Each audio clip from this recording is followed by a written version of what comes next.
कुमार जी, राधे राधे महाराज। रोहित दुबे जी। महाराज जी, आप दोनों का एक जैसा प्रश्न है। महाराज जी, आप कह रहे हैं कि पाप कर्मों का फल शरीर को ही भोगना पड़ता है, ना कि आत्मा को। लेकिन आत्मा आसक्त हो चुकी है शरीर पे। समस्या तो इसी बात की फंस गई ना कि आत्मा शरीर में आसक्त हो सकती है। जैसे तुम ईमानदारी से बताओ, तुम अपने को आत्मा मानते हो, शरीर मानते हो ना, इसीलिए उसको बार बार दुख भोगना पड़ रहा है, जन्म मरण भोगना पड़ रहा है। यही बात को, इसी को जब हम साधना के द्वारा अपने को अलग देख लेते हैं तो जीवन मुक्त हो जाता है, वो विदेह मुक्त हो जाता है, वो मोक्ष को प्राप्त हो जाता है। समस्या तो यही है कि निर्विकार आत्मा विकारी शरीर में फंस गई। शरीर ने नहीं फंसा, आत्मा ने स्वयं इसको स्वीकार कर लिया। जैसे मैं पुरुष हूं, अब वो मैं है आत्मा और पुरुष है माया। अब आत्मा ने माया को पकड़ लिया और कह रहा है माया ने मुझे पकड़ लिया। उल्टा बोलेंगे ना आप बोलेंगे उल्टा कि मैं तो छूटना चाहता हूं पर माया ने मुझे पकड़ लिया। ऐसे हम पकड़े हैं, हम कहते हैं माइक ने मुझे पकड़ लिया, मैं तो छोड़ना चाहता हूं। तो छोड़ दो, तुम्हें किसने पकड़ रखा है? तुम ही काम को भोगते हो, तुम ही क्रोध करते हो, तुम ही लोभ करते हो, तुम ही मोह करते हो। तुम्हें किसने पीड़ा दी? तुम जब इच्छा करोगे तब आएगा, ऐसे थोड़ी काम आ जाएगा। आप विषयों का ध्यान करोगे, विषयों का चिंतन करोगे तो काम आ जाएगा। अगर भगवान का चिंतन करोगे, भगवान का ध्यान करोगे तो भगवान आ जाएंगे। तो हमारी गलती हो गई है, इसी गलती को मिटाने के लिए हमें मानव देह मिला है। हम खूब नाम जप करें, शास्त्र स्वाध्याय करें, गंदे आचरणों का त्याग करें, पवित्र भोजन करें, समाज को सुख देने वाले कार्य करें, किसी को दुख न दें। अभी ज्ञान प्रकट होना शुरू हो जाएगा, और जैसे जैसे ज्ञान प्रकट होगा तो जैसे हम आपको अलग देखते हैं ना, ऐसे हम अपने शरीर को अलग देखते हैं। जितना दूर आप हैं उतने दूर शरीर है, हम शरीर नहीं है। ये अनुभव होता है शुद्ध ज्ञान से, वो अंदर का होगा, वो बातचीत की बात नहीं है। बातचीत के कहोगे तो उससे काम नहीं चलेगा, वो अंदर की आपकी अनुभूति होनी चाहिए। सुख दुख, लाभ हानि, जय पराजय, गर्मी सर्दी, मान अपमान सब सह गए, क्योंकि वो शरीर में हो रहे हैं, अपने में नहीं। पाप और पुण्य, कर्ता और भोक्ता, ये सब हमारी गलती से हो गया। हमने गलती से अपने को स्वीकार कर लिया शरीर। अब ये गलती ऐसे मिटने वाली नहीं कि मैं शरीर नहीं हूं, इतने से थोड़ी निपट जाएगा। अब इसके लिए तपस्या करनी पड़ेगी, साधना करनी पड़ेगी। तो तपस्या क्या है? आए हुए काम के ताप को सह जाना, क्रोध को सह जाना, समाज के द्वारा दी हुई प्रतिकूलता को सह जाना, खूब नाम जप करना, भगवान से प्रार्थना करना कि हमें शुद्ध ज्ञान दो, तो भगवान ज्ञान दें। सोई जाने जे देह जनाई, और जानत तुम्हें हो जाई।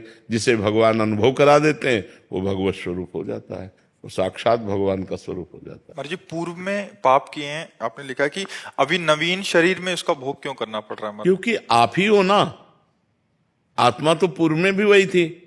मान लो जैसे आप पैजामा कुर्ता पहन के हमें पीड़ा दें और पैंट शर्ट पहन के घूमें, तो जब हम रिपोर्ट करेंगे तो पिटोगे तो तुम ही ना, तुम्हारा पैंट शर्ट थोड़ी बचा लेगा।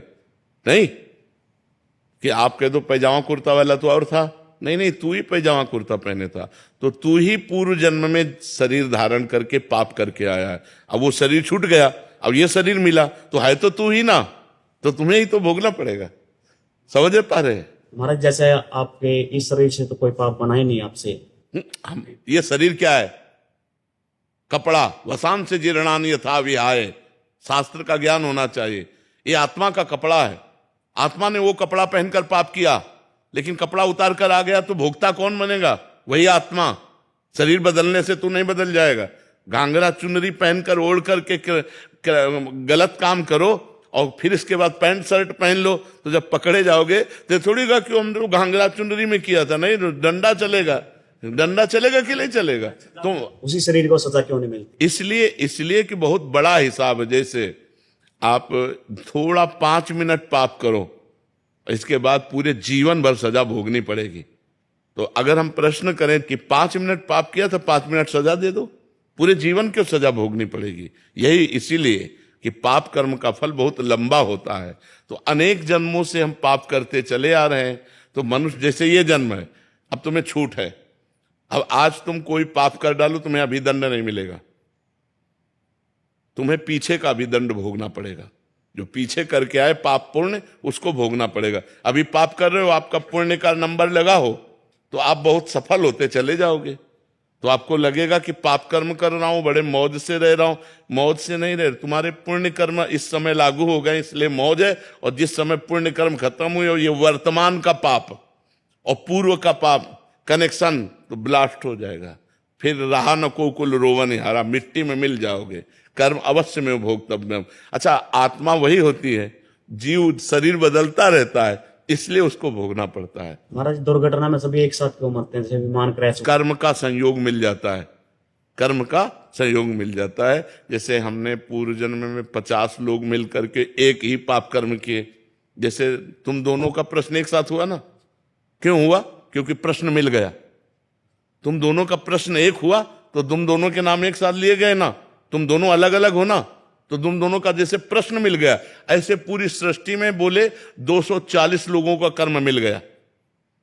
अब वही 240 उसमें बैठा ले जाएंगे जो एक साथ भस्म होंगे, उनका कर्म मिल गया। और तो पूरी सृष्टि के कर्म संयोग जब मिलते हैं तो जो जहां का होता है वो आकर के वहीं आकर के संपन्न हो जाता है। बड़ा सिस्टम विचित्र है, सरकारी सिस्टम है, क्योंकि भगवान त्रिकालज्ञ है ना, वो सब देख रहे हैं। इसलिए बहुत होश से कर्म करो, बहुत संभल संभल कर कर्म करो, पाप कर्म ना बनने पावे। मान लो 50 आदमी को एक ही जगह मरना है। अब कोई दिल्ली से आ रहा है, कोई बंबई से आ रहा है, कोई अब वहीं 50 आके मिलेंगे, वहीं मरेंगे। ये है कर्मों का बड़ा जाल बिछा हुआ है। तो इसलिए नाम जब करो तो बढ़िया कर्म संस्कार से पवित्र होकर आनंद को प्राप्त हो।